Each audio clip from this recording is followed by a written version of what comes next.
waxaa ku geeriyooday Allah u naxariistee 19 qof oo ay 18 rag yihiin midna ay tahay haween waxaa ku dhaawacmay 214 qof falilaahi alxamd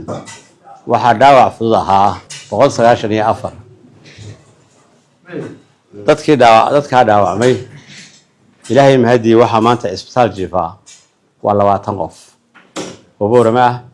iyo 2 qof oo Hargeysa ah waxaan ilaahay ugu mahadnaqaynaa in dhaawaca fudud dhamaantii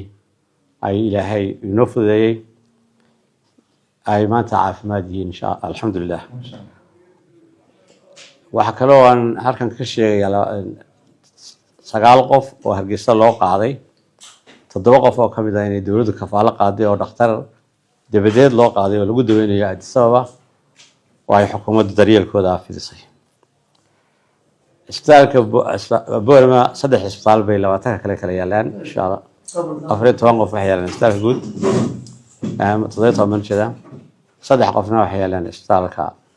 Adal hal qofna wuxuu jiifaa isbitaalka Hegan haddaanu shalayba bixin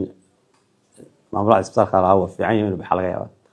waa ilaahay loo mahadnaqay ilaahay inoo fududeeyay ducada dadka ilaahay inoo aqbalay dhaawacyadiina ay intoodii badnaa ay ku jiraan recovery inta kalena ilaahay u boogadhay rajaynayna intaas ma rabeen kula wadaago